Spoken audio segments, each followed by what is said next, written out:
Et bonjour à tous et à toutes, aujourd'hui on se retrouve un petit tutoriel, une fois de plus sur le Homebrew Launcher. Cette fois-ci je vais vous apprendre à y accéder à partir du Basax. Alors qu'est-ce que c'est que le Basax? C'est une faille qu'on trouve dans Pokémon Ruby Mega en l'installant à partir d'un Homebrew Launcher que vous possédez. Et oui, pour faire cette faille, il faut que vous ayez déjà un accès au Homebrew Launcher, sinon vous ne pouvez pas le faire. Donc là je vais aller chercher le document pour vous montrer. Voilà. Vous voyez que je vais le faire sur une console 11.0 parce que Pokémon Rossa est supporté que sur une console 11.0. Donc en gros, je vais installer le Bazac en 11.1.0 -34 Europe parce que si j'essaie d'installer à partir d'une console 11.1, bah ça crash. Donc je vais le faire à partir de celle-là et je le lancerai à partir de cette console-là. Mais on verra ça après. Donc on va sur Google. Vous allez aller sur le site du... Attendez, parce que... The Homebrew Launcher, c'est là où vous trouvez toutes les informations sur les jeux que vous voulez lancer les failles dessus. The Homebrew Launcher, voilà, on l'a trouvé. C'est le premier lien. C'est celui-là. Donc nous voici dessus. Vous allez sur le premier lien. Et nous, on va s'installer. On va s'intéresser à ce lien-là. Nous allons dessus, voilà, comme ça. Voilà. Vous voyez que ici vous avez plusieurs archives en fait. Nous l'archive qui nous intéresse, c'est celle-ci. On va pas les dire.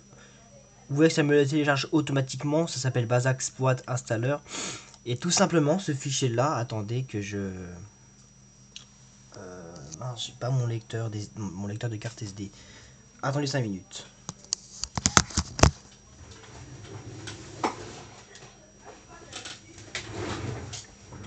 Bon, désolé pour l'écran noir de quelques secondes. Nous allons reprendre, voilà. Vous allez fermer ceci parce que nous n'en avons plus besoin. J'essaierai une fois de plus de vous laisser les liens en description, mais vu que je suis sur tablette tactile, je ne peux pas, comment dire, mettre les liens directement en copier-coller quoi. Bon là je suis sur ma DS, on va quitter. Parce qu'il faut falloir l'éteindre et puis mettre la carte SD dans le PC.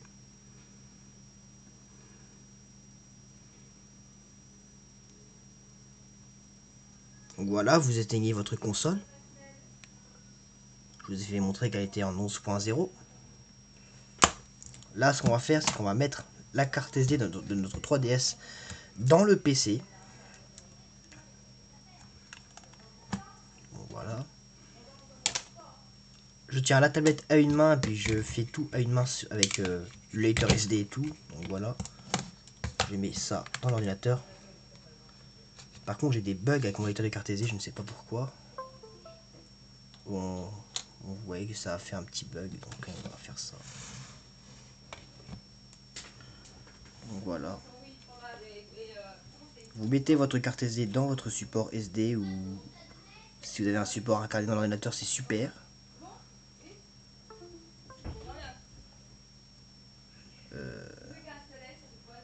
Bon voilà. Vous voyez qu'ici, il y a mon dossier 3DS. Le dossier 3DS, c'est là où il y a tous vos homebrew. En gros, dans ce dossier-là, il va falloir glisser le Passport Installer. Moi, vous voyez, c'est déjà fait. En fait, tout simplement, le dossier que vous téléchargez, vous le glissez dedans. Donc, vu que je l'ai déjà fait, je vais pas vous montrer dans les détails, quoi. Donc, voilà. Une fois que ceci est fait, bah, vous enlevez votre carte SD d'ordinateur en faisant clic droit sur disque amovible et éjecter. Comme ça, vous risquez pas de... Ouh, ça me met un truc. On va continuer parce que j'ai pas envie de m'emmerder avec ça. Voilà. On va lancer le Homebrew Launcher maintenant à partir du Steel Divers Axe, mais je ne vais pas pouvoir faire les vidéos dessus parce que j'ai déjà installé sur mes deux consoles.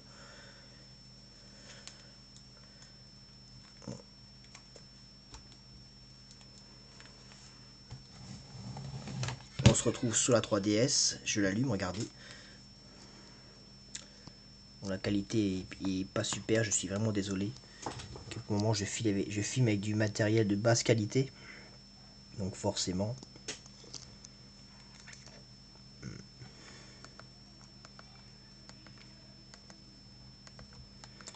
On va lancer cet embout là. En fait, grâce à ce logiciel, j'ai pu lancer le embout. Vous avez sûrement vu dans mes anciennes vidéos. On lance, tout simplement.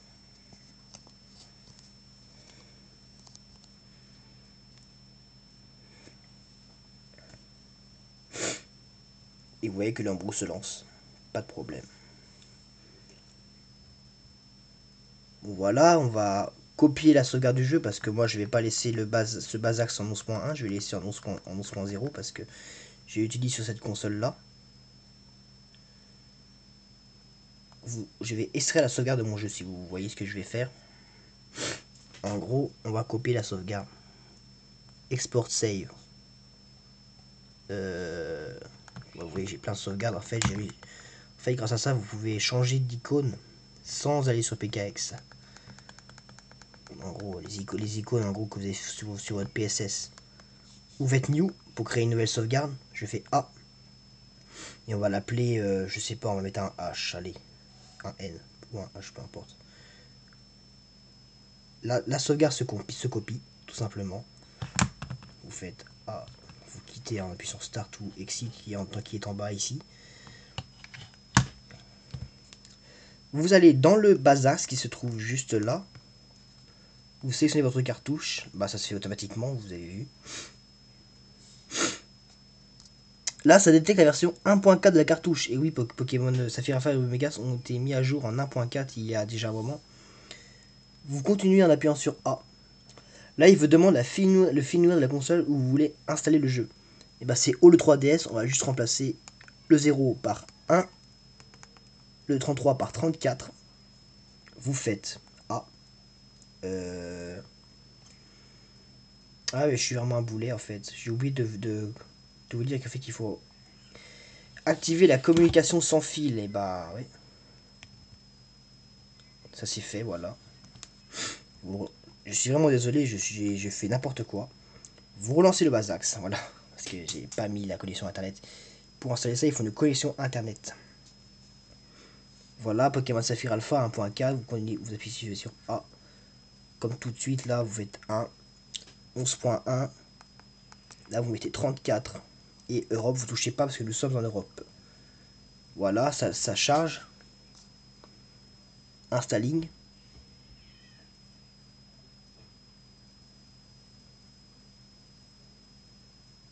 Bon, voilà, ça met un petit peu de temps. Ça met genre quelques secondes.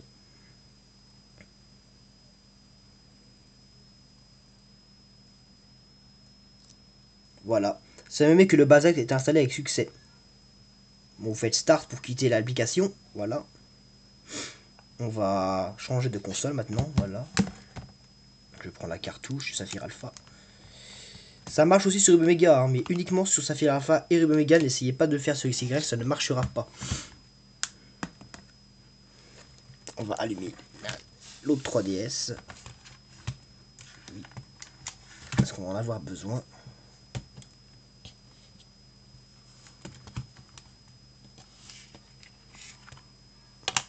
Voilà, vous mettez votre cartouche Saphir Alpha à l'intérieur, normal.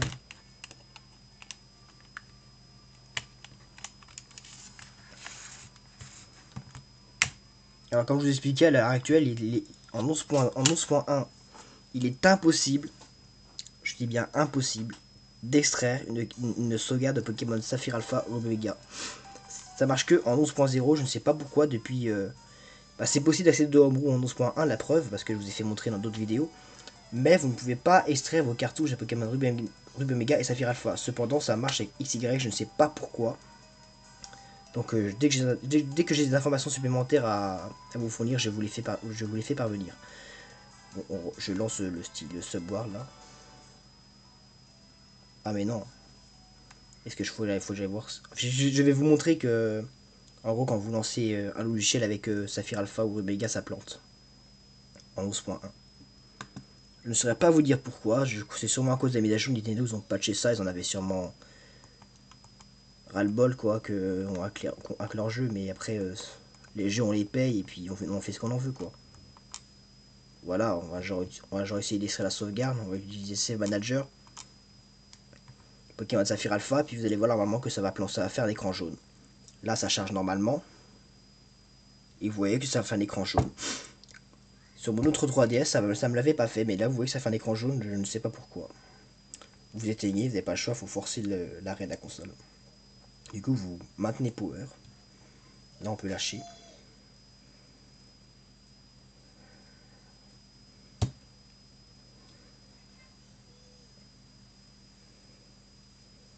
Pour allumer votre console, voilà, je vais vous montrer que ma console est bien en 11.1.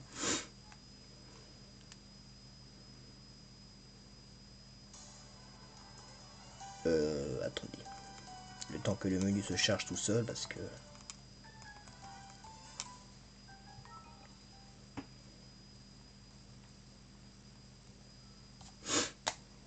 Bon, voilà, vous voyez qu'elle est en 11.1.0-34. Puis, c'est pas normal, quoi, que... Bah, c'est normal, parce qu'ils nous ont patché. Mais bref, je vais vous faire montrer comment lancer le Basax maintenant. Il est installé en 11.1. Vous pouvez l'installer de 9.0 à 11.1 maintenant. En gros, si vous possédez une console en 11.1, 9.0, 9.2, vous pouvez installer le Basax. Il n'y a pas de problème. Je lance Pokémon Saphir Alpha.